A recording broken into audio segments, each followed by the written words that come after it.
Estructura económica actual y Plan Brady. Trabajo realizado por Melissa Wu.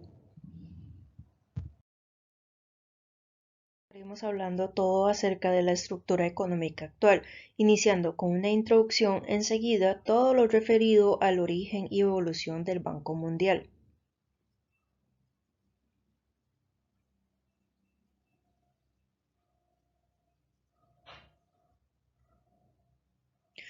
También hablaremos acerca de la misión, visión y organización.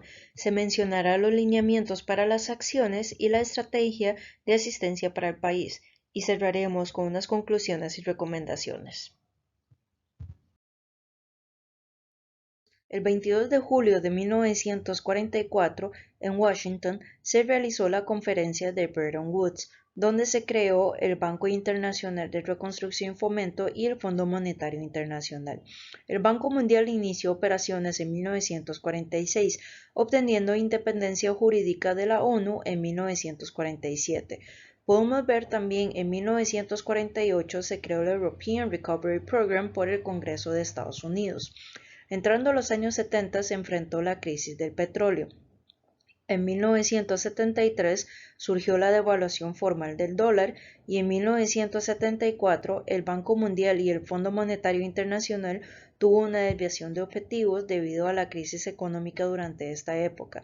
En 1979 surgió la política monetaria restrictiva. Entramos a los años 80 con la crisis de deuda. Para resolver la insolvencia de la deuda, en marzo de 1989, Estados Unidos lanzó la iniciativa del Plan Brady. Durante los años 80, el Banco Mundial amplió su esfera de acciones que se explicarán más adelante. Ya en el siglo XX, en 1994, surgió una reforma del Banco Mundial donde se redireccionó el apoyo del banco en diferentes sectores. Es importante mencionar también que 1998 fue un año de profundos cambios e instabilidad en los mercados financieros internacionales. Con el nuevo milenio, siglo XXI, el Banco Mundial dirigió sus actividades al combate de la pobreza, financiando proyectos más variados. El Banco Mundial tiene una experiencia de casi 60 años en el apoyo al desarrollo y combatir con la pobreza, y ha sido la principal fuente de financiamiento para el desarrollo en el mundo. Sin embargo, desde hace 3 décadas se ha cuestionado su conducta respecto a la duplicidad de funciones con otros organismos internacionales como el Fondo Monetario Internacional, los bancos regionales de desarrollo y la Organización para la Cooperación y el Desarrollo Económico. El 22 de julio de 1944 se realizó la conferencia de Bretton Woods.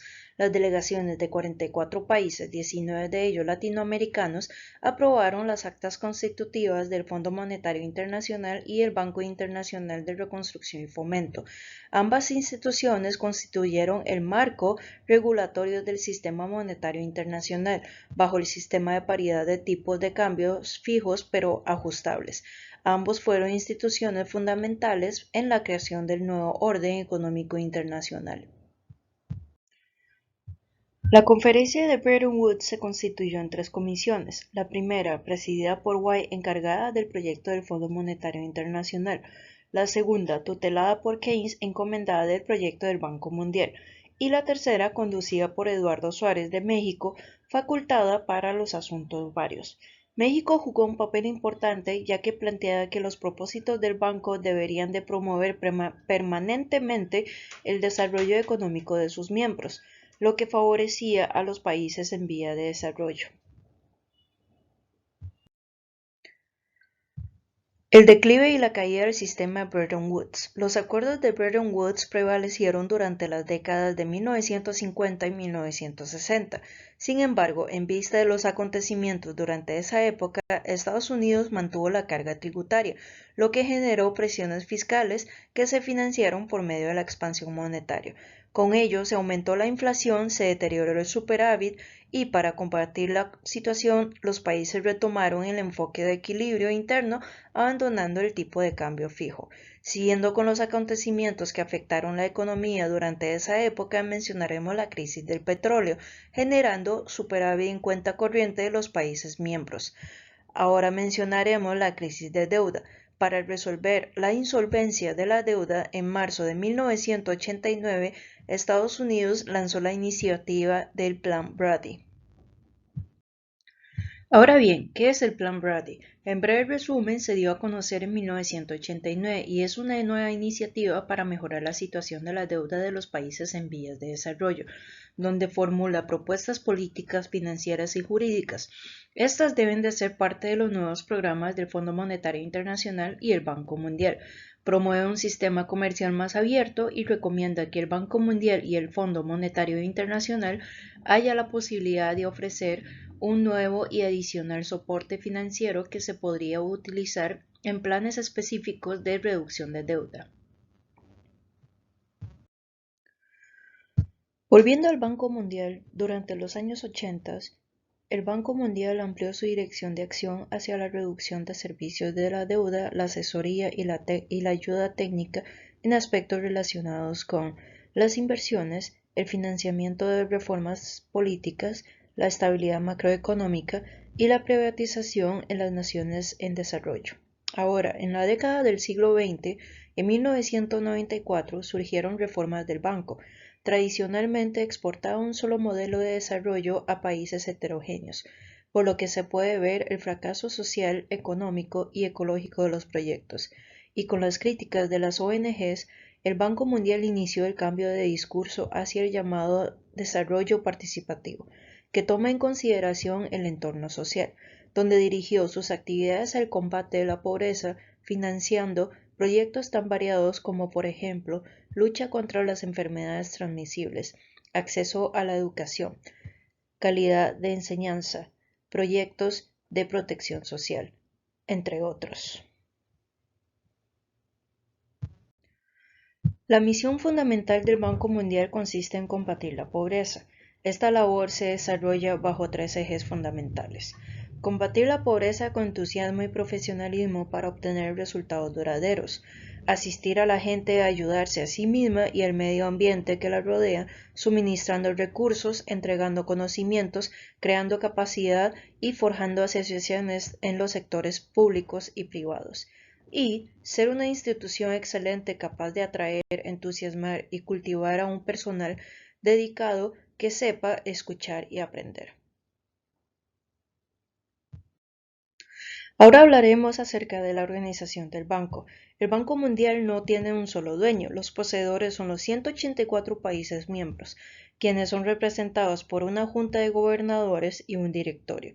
Cada país miembro está representado por un gobernador, quien generalmente es un funcionario de nivel ministerial.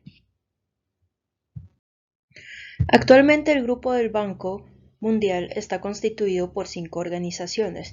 El primero, el Banco Internacional de Reconstrucción y Fomento, otorga préstamos y asistencia a países de ingreso mediano y a las naciones más pobres en capacidad de pago. El segundo, la Asociación Internacional de Fomento, concede préstamos e interés a los países más pobres que no tienen acceso a préstamos con tasas comerciales. Tercero, la Corporación Financiera Internacional promueve el crecimiento de los países en desarrollo prestando apoyo al sector privado.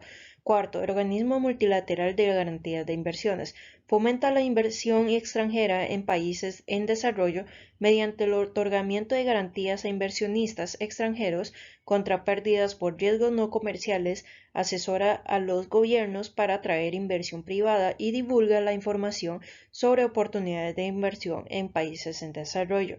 El quinto, el Centro Internacional de Arreglo de Diferencias Relativas a la Inversión.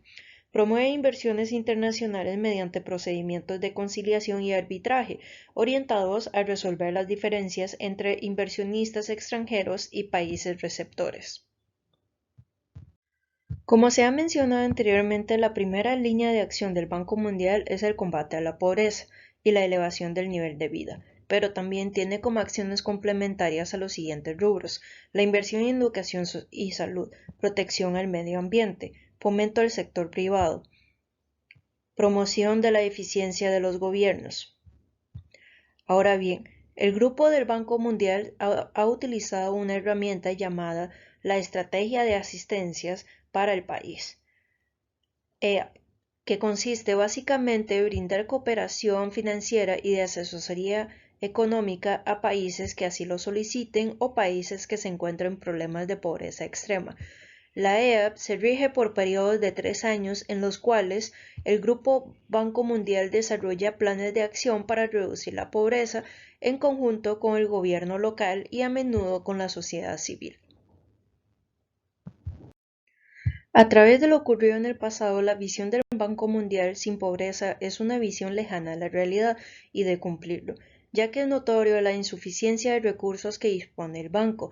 Como lo menciona James Tobin, el Banco Mundial tiene demasiados pocos medios a su disposición para ayudar sobre todo a las economías pobres y subdesarrolladas. Podemos observar la problemática de la falta de intervención en sectores considerados como segundo plano que deberían de ser en primer plano, como por ejemplo el financiamiento a la salud, nutrición y la formación del capital humano. Finalmente, si el Banco Mundial no genera un estudio prospectivo que le permita definir claramente las líneas estratégicas que le acerquen al escenario apuesta para lograr su cometido de abatimiento de pobreza, lo que podríamos observar en el futuro es un predominio del escenario de agudización de pobreza que en última instancia conlleve a la desaparición del Banco Mundial, toda vez que incumpliría su cometido básico.